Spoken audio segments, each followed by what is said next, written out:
Have you started your freshly milled flour journey? If you have, and then you tried to make bread in your bread maker and it didn't turn out, and you're like, what am I doing wrong? Let me help you. I'm gonna show you two different loaves of bread, 100% whole grain, freshly milled flour, and I'm gonna show you a sifted whole grain loaf of bread also, so you can see the difference.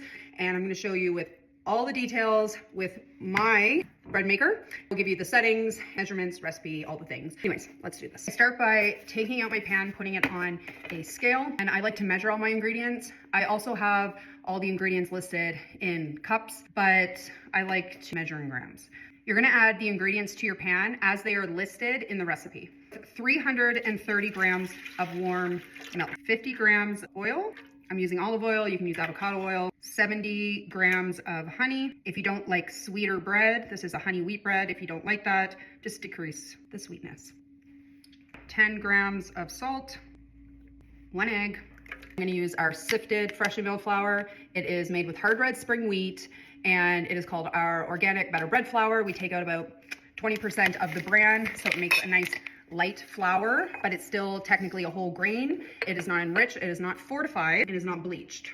500 grams of better bread flour. If you're baking with freshly milled flour, you know that it can be more thirsty. It contains bran, and the bran wants a little bit more hydration. Who doesn't? What I like to do is I like to do an autolyse. So basically I'm gonna add the flour to my pan. I'm gonna put it in my bread machine, and then I'm just gonna set it to the dough setting. I'm gonna let it mix it up. Once it's incorporated, I'm gonna turn off my bread machine. I'm gonna let it sit for 30 minutes so that we can hydrate the flour. 500 grams of better bread flour. One thing I also add is vitamin C powder. You do not have to do this, but I like to do this because one of the biggest complaints people have with homemade bread or bread made with freshly milled flour is that it can be crumbly or become crumbly quicker than obviously your store-bought bread, which, are we even talking about store-bought bread at this point? This helps. Simple, you can get it off Amazon, the vitamin C powder, I can link it. I just do it tiny bits, like 1/8 of a teaspoon. Put this bad boy in here.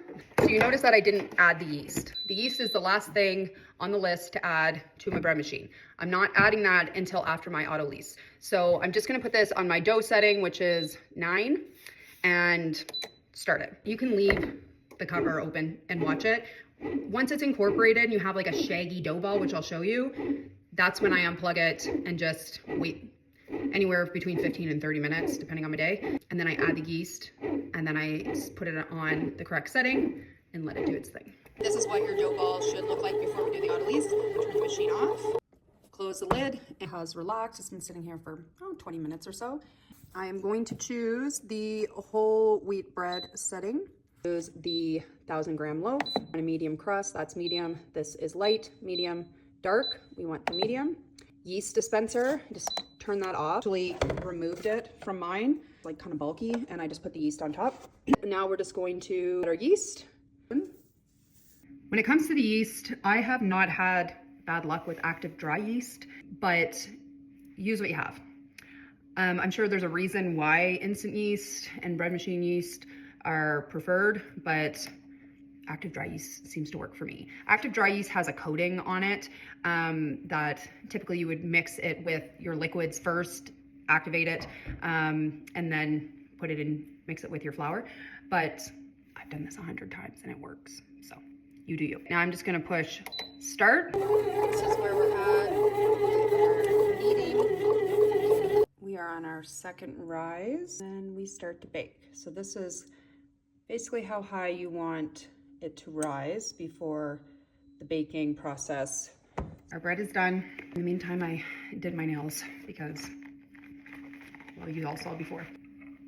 It looks so good. Gently release it from the pan.